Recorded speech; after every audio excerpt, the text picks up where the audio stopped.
할렐루야. 네.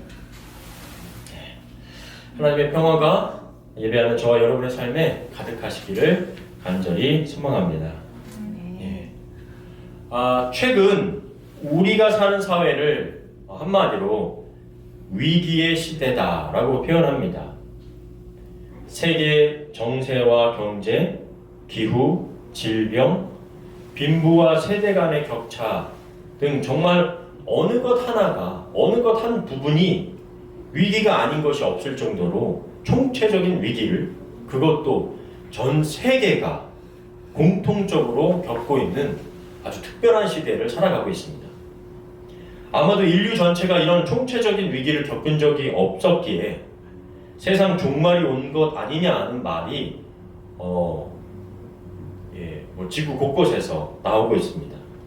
이런 위기의 시간 속에 많은 사람들이 희망을 가지고 참고 또 인내하는 사람들도 있지만, 무관심하거나 이기심과 탐욕으로 우리의 이웃을 힘들게 하는 사람들도 있습니다.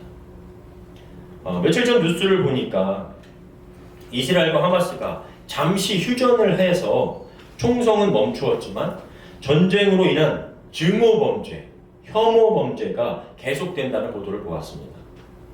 전쟁터에 있는 당사자들도 아닌데 그런 이슈를 통해 자신의 감정을 폭력으로 발산해버리는 사람들이 많다는 것이죠.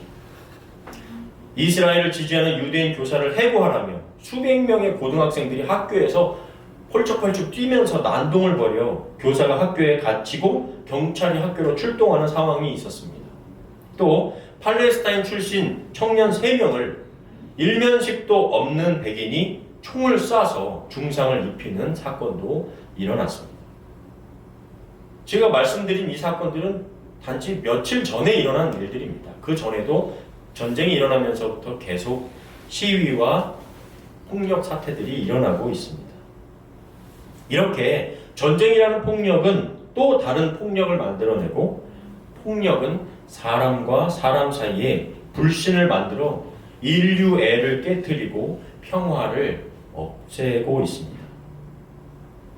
우리는 사람에 대해서 이런 이야기를 많이 들었습니다. 인간은 생각하는 동물이다. 인간은 이성적이다. 인간은 선과 악에 대해 분별하는 양심이 있다. 그런데 왜 이런 행동들을 하는 것일까요? 왜 이 정도밖에 되지 않은 것일까요? 예레미야 17장 9절에서 인간에 대해 이렇게 말합니다. 만물보다 거짓되고 심히 부패한 것은 마음이라. 누가 능히 이를 알리오마든. 식물들은 주어진 본능과 질서에 따라 움직이지만 세상을 파괴하거나 망가뜨리지 않죠. 동물들도 자신들에게 주어진 환경 안에서 본성에 따라 움직이지만 거짓을 행하거나 부패하거나 파괴하지 않습니다. 동물의 왕이라고 하는 사자나 호랑이도 자신의 굶주림을 해결한 것 이상으로 재미나 쾌락을 위해 동물을 죽이거나 학살하지 않습니다. 오직 인간만이 거짓을 행하고 부패하며 재미와 쾌락을 위해 부수고 훼손하고 죽이기까지 합니다. 놀랍게도 인간은 손을 대면 될수록 하나님께서 주신 본연의 것을 훼손하는 것만 같습니다.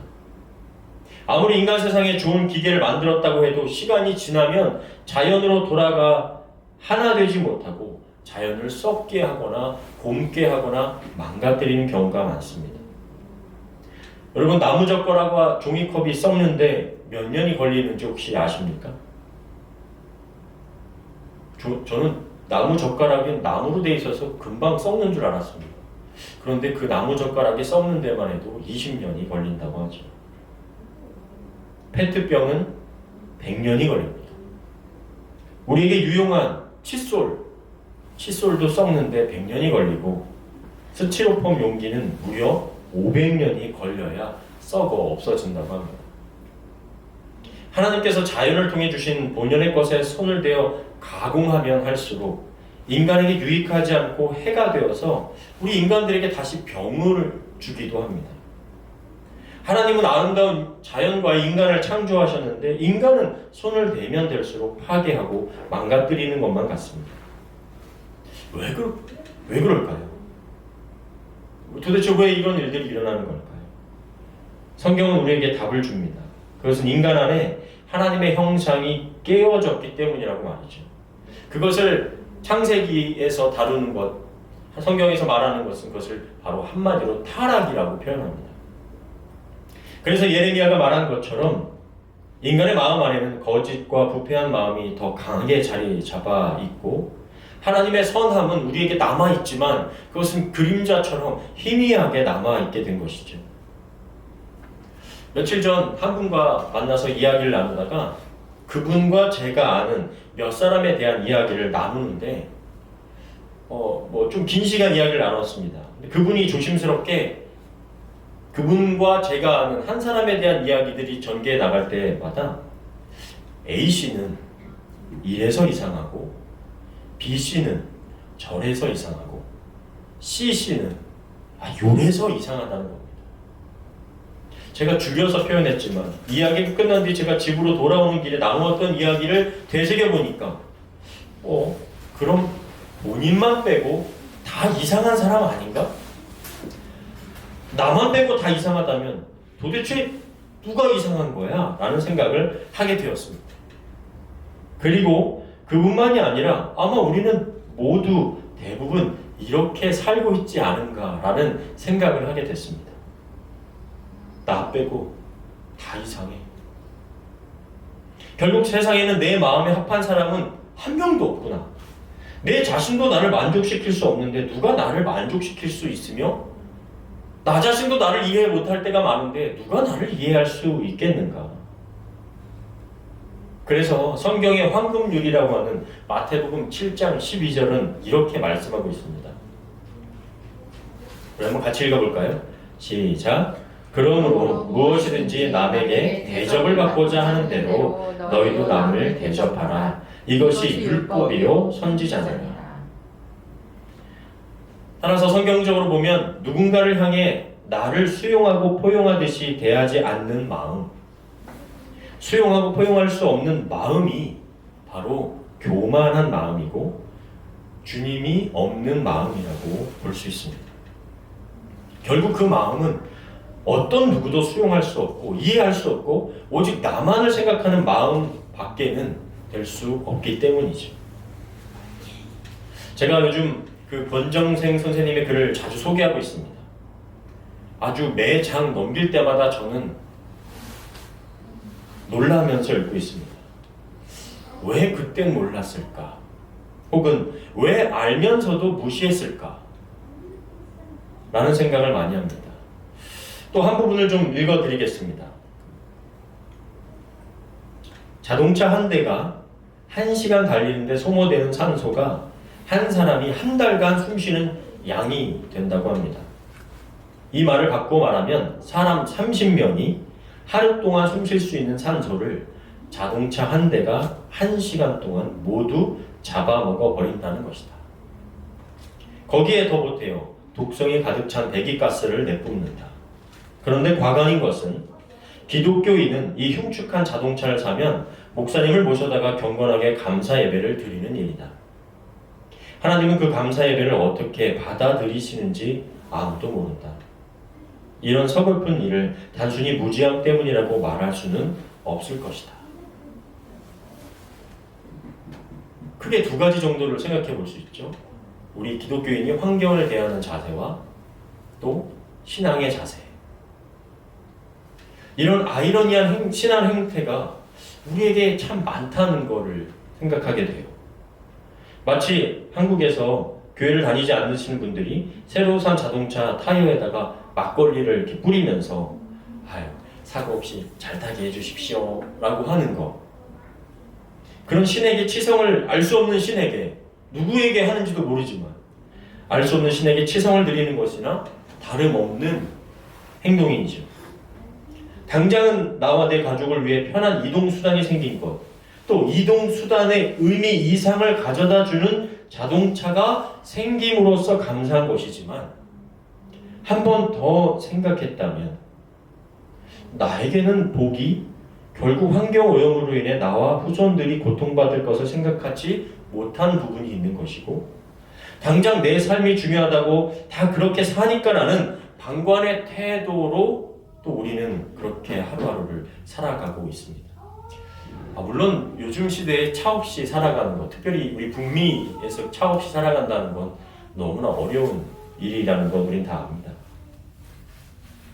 이런 생각들이 이어지면 어쩌면 인류는 더 편해지기를 생각하고 발전시키는 방향보다 조금은 불편해도 동물과 생물들이 함께 살아갈 수 있는 방향을 선택했어야 하지 않을까. 그것이 우리가 더 오래 또 더 함께 행복할 수 있는 것이지 않을까라는 생각을 더 해보게 됩니다. 그럼 왜 신앙인들조차 이런 아이러니한 신앙의 모습들이 나타나는 것일까요? 나를 위한 신앙의 행태들이 왜 계속 이렇게 나타나는 것일까요? 성경은 이것을 한마디로 정욕 때문이라고 말씀합니다. 야고보서 4장 1절부터 2절인데요. 너희 중에 싸움이 어디로부터 다툼이 어디로부터 나느냐? 너희 지체 중에서 싸우는 정욕으로부터 나는 것이 아니냐? 너희는 욕심을 내어도 얻지 못하여 살인하며 시게 하여도 능히 취하지 못함으로 다투고 싸우는도다. 너희가 얻지 못함은 구하지 아니하기 때문이요. 신앙인들조차 정욕으로부터 자유하지 못하여서 하나님이 나만을 위해 일하시고 존재한다는 그런 작은 사고, 나 중심의 사고방식이 바로 이런 아이러니한 신앙 행태들을 만들어 혐오와 배제, 다툼과 전쟁, 차별과 배척이 나타나는 것이죠. 정욕은 헬라어로 헤도네인데 이 단어에서 자기 애를 향한 갈망, 즉 자기 욕구를 충족시키고자 하는 갈망을 뜻하는 영어 단어 헤도니즘, 즉 쾌락주의가 나오게 되었습니다. 쾌락주의자는 자기애를 만족시키기 위해서 사는 사람을 말합니다. 이와 같은 사람은 스스로를 만족시키기 위해, 자신이 원하는 것을 손에 넣기 위해, 원하는 것을 누리기 위해 살아가는데 그것을 방해할 때 싸움과 다툼과 전쟁까지도 불사하는 것이죠. 여러분, 근데 어떤 사람들은요, 사람은 본래 착하다고 선하다고 말합니다. 기독교는 그렇게 얘기 안 하죠. 즉 성선설을 말합니다. 갓난 아기들을 보라고, 본래 착한데 성장하면서 악한 일을 보고 겪으면서 사람이 악해지는 것이라고 주장합니다.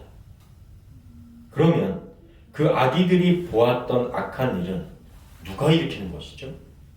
선하다고 하는 인간이 저지르는 것 아니겠습니까? 아이들을 키워보신 분들은 인간이 선하다는 그런 말씀을 하기가 어려울 겁니다. 가르쳐주지 않아도 내 거야 하는 아이들을 보시면 어떨까요? 무표정한 얼굴로 옆 친구를 장난감으로 내리치는 모습을 보면 생각이 달라지죠.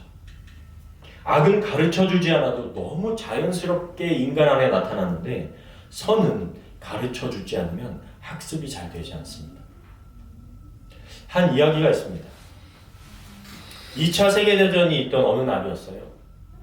폴란드 예드바브네의 주민들이 같은 마을에 살던 유대인 1600명을 죽인 사건이 있었습니다.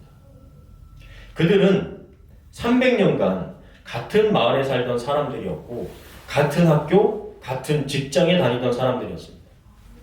그런데 2주 사이에 그들은 이웃에서 살인자로 돌변했습니다. 단 하루 만에 1600명을 죽였습니다. 왜 그랬을까요? 유대인을 혐오해서 그랬을까요? 300년이나 같이 살던 마을 사람들이었는데 그들은 함께 살던 사람들이어서 반유대주의자라는 말을 들어본 적도 없었습니다. 왜냐하면 같은 마을 사람들이었으니까요. 그런데 마을을 점령한 독일군들이 그들에게 이렇게 말했습니다. 여러분이 원한다면 유대인을 죽이고 그들의 토지와 농장과 재산을 몰수해도 좋습니다.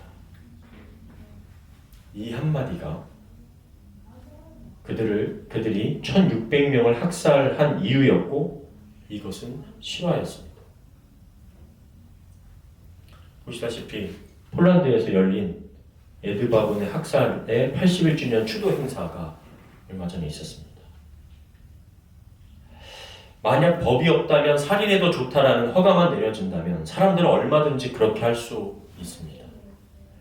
법이 있어도 살인을 하는데 없다면 어떻게 되겠습니까? 그래서 로마서 5장 13절에 이렇게 말하죠. 율법이 있기 전에도, 즉 법이 있기 전에도 세상에 죄가 있었으나 그때는 율법이 없어서 죄를 죄로 여기지 않았습니다. 살인이 너무 많았는데 법으로 살인은 죄다라고 얘기하니까 그제서야 죄로 알았다는 거예요. 그런데 여러분, 우리는 압니다. 법을 피하는 죄가 더 많다는 것을. 내 마음에 품고 있는 죄가 더 크다는 것을 우리는 알아요. 이것이 정욕으로 가득한 인간의 실체입니다.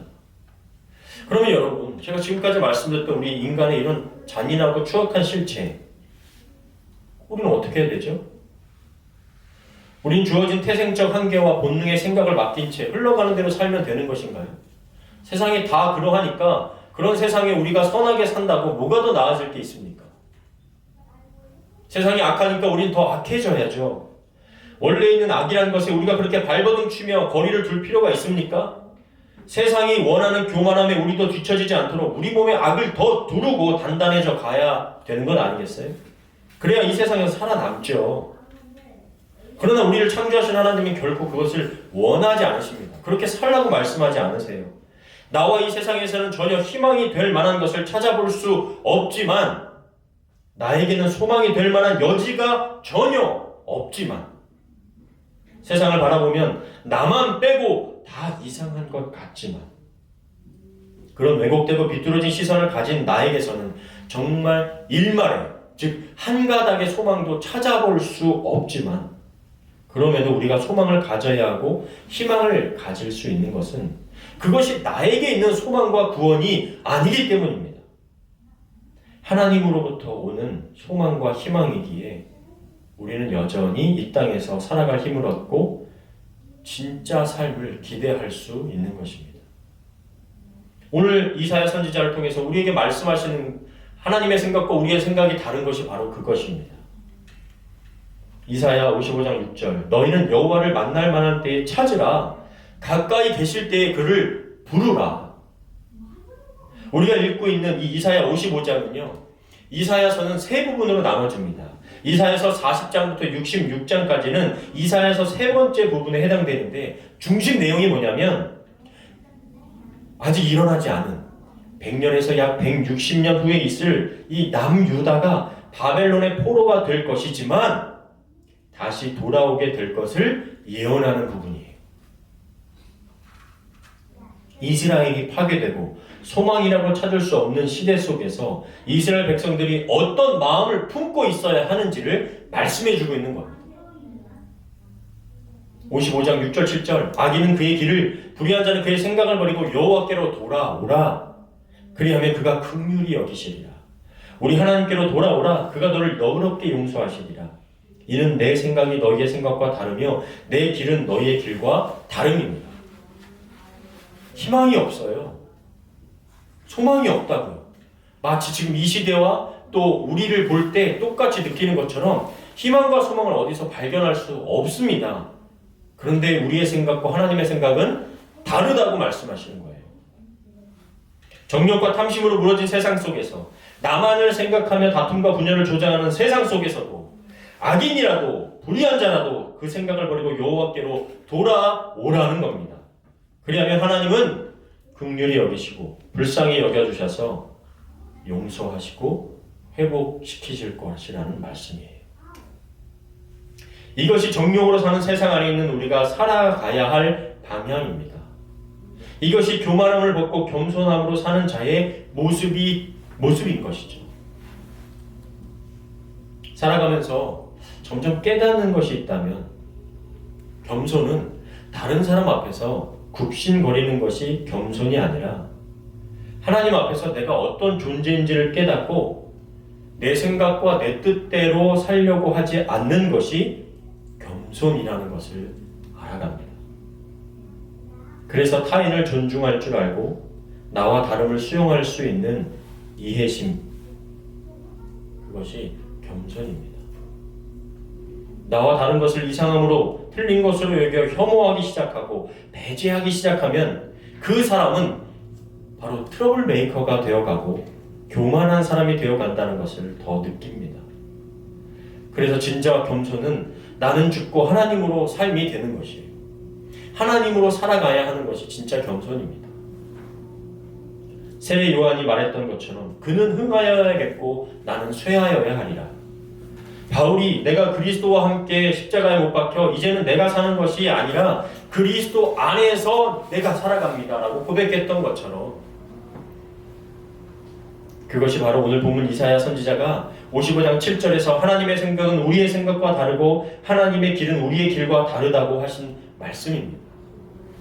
우리는 하나님의 길을 택해야죠. 정욕과 탐심으로 가득한 인간이라면 누군가를 용서할 수 없습니다. 내 유익을 위해 다툼과 살인도 서슴지 않고 혐오와 배제하는 것이 맞을 겁니다. 그래서 내가 맞다고 한 길을 따라가니 그 길은 정욕의 길이었고 탐욕의 길이었습니다. 결국 그 끝에는 사망이 기다리고 있는 것이죠. 그러나 내 생각과 다르지만 주님의 길을 따라가니까 용서의 길이었고 평화의 길이었고 그 끝에는 영원한 생명이 기다리고 있는 것입니다. 이스라엘이 다 파괴되어 가족들이 노예로 포로로 뿔뿔이 흩어지고 내 고향에 다시 돌아올 수 있을지 모르는 그들에게 하나님의 생각은 절망이 아니라 회복과 용서였습니다. 하나님을 만날 만할 때에 찾고 부르기를 주님의 긍휼함이 용서와 회복을 줄 것임을 오늘 우리에게 말씀해주고 있는 것이죠. 여러분, 12월이 되면 거리와 집들 그리고 우리 주변이 특별히 캐나다가 참 예쁘게 바뀝니다.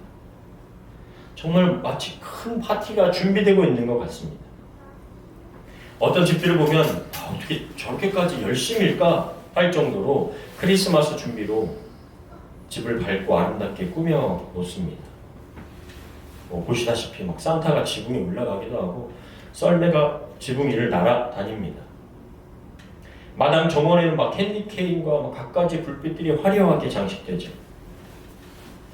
그런데 여러분이 이런 집들을 보면서 느끼기에 2000년 전 예수님의 사랑을 기리고 기억하기 위한 모습처럼 확 느껴지십니까? 이런 문화 속에서도 저는 이날이 정해진 본연의 의미는 점점 상실되어 가고 있구나 라는 것을 좀 느낍니다. 물론 예수님으로 생각하는 마음으로 하시는 분들도 있겠죠. 결국 우리 삶에서 제자리에 있어야 할 그 의미와 가치, 제자리에 있어야 할 환경만 지키고 가꾸기만 해도 세상은 평화를 찾을 수 있겠다라는 생각까지 듭니다. 예수님이 왜 겸손의 왕으로 불려질까요? 그 이유 중에 하나는 바로 죄로 가득한 나 같은 자, 우리 같은 자까지도 수용하셨기 때문입니다. 높고 높은 보좌에서 그 자리를 취하고 누리셔도 아쉬울 것이 없으신 분이 그 자리를 버리고 낮은 자를 위하여 이 땅에 오셔서 자신을 온전히 십자가에 내어주셨기 때문에 겸손의 왕으로 불리시죠. 빌립보서 2장 6절부터 8절 우리 한번 같이 읽겠습니다. 시작. 그는 근본 하나님의 본체시나 하나님과 동등됨을 취할 것으로 여기지 아니하시고 오히려 자기를 비워 종의 형체를 가지사 사람들과 같이 되셨고 사람의 모양으로 나타나사 자기를 낮추시고 죽기까지 복종하셨으니 곧 십자가에 죽으시니라. 아멘. 위기의 시대는 다른 것이 위기가 아니라 우리 모두가 자신이 주인 되었기 때문에 위기라고 생각합니다. 자신들의 정욕이, 탐심이, 이익을 추구하는 것이 극에 달했기 때문에 다툼과 전쟁과 환경 파괴가 일어나게 된 것이죠. 그런데 우리는 이렇게 만든 원인을 자꾸 다른 데서 찾고 그 중심인 잘못된 원인의 생각을 발견하지 못하는 것 같습니다. 며칠 전 동생과 전화를 나누면서 동생 입장에서 이 조카들이 캐나다에서 교육을 받고 있어서 다행이다라는 말을 하더라고요. 그러다가 한국은 참 교사를 하기가 어려울 정도라고 했습니다. 아마도 얼마 전 그 부모들의 갑질로 자살한 교사들의 이야기 때문에 그런 말을 한 것 같더라고요. 특별히 한국에는 계약직 교사가 있어서 부모나 학생들이 계약직이라고 하면 함부로 한다는 거예요. 그러면서 동생이 아니 왜 계약직 같은 것을 만들어서 그런 피해를 입게 하는지 잘 모르겠다 그러는 거예요. 마치 어디가 원인인지 모르고 동생이 이야기하는 것 같았어요. 근데 캐나다에 있다 보니까 아마 제가 그걸 더 잘 느꼈던 것 같아요. 제가 이렇게 얘기했습니다. 캐나다에도 계약직이 있다. 인턴 제도가 있다. 그래서 어떤 회사는 3개월 정도 일을 해본 다음에 결정이 된다. 그런데 한국에서는 계약직을 향해서 부모나 학생이 내가 어떻게 해도 된다는 그 갑질 의식이 있는 것이 가장 큰 문제인 것 같다. 계약직이건 파트타임이건 내가 어떻게 할 수 있다는 생각을 가지는 것 자체가 문제다. 사람을 대하는 자세와 그 의식에서 이러한 문제들이 나타나는 건 아닐까요? 나와 다름을 포용하고 수용할 수 있는 마음, 그것이 겸손이고 주님의 마음이죠. 우리는 여호와를 만날 수 있을 때에 찾고 불러야 합니다. 악한 생각과 길을 버리면 절대 늦지 않습니다. 하나님의 인자하심과 선하심은 무궁하기 때문에 우리를 불쌍히 여기시는 그분의 사랑이 무한하시기 때문에 분명히 돌아오면 용서해 주신다고 말씀합니다. 그분은 우리의 생각과 우리의 길과 다르다고 말씀하십니다. 그래서 나에겐 희망과 소망이 없지만 이 시대가 또 희망과 소망이 없는 것처럼 느껴지지만 하나님이 계시기에 또 우리의 생각과 다르시기에 더 확실하게 우리의 신뢰와 사랑을 그분께 온전히 드릴 수 있는 줄 믿습니다. 그리스도인 된 저와 여러분, 이스라엘이 이 포로가 될 것을 앞두고 있는 그들의 심정은 절망이 더 가득할 수 있습니다. 그러나 여러분, 낙심하지 않기를 바랍니다. 좌절하거나 포기하지 않기 바랍니다. 우리의 소망 되신 예수 그리스도 안에서 진정한 소망을 가지고 하나님의 은혜를 누릴 수 있는 이 시대를 살아가는 저와 여러분 다 되시기를 주님의 이름으로 간절히 축원합니다. 아멘.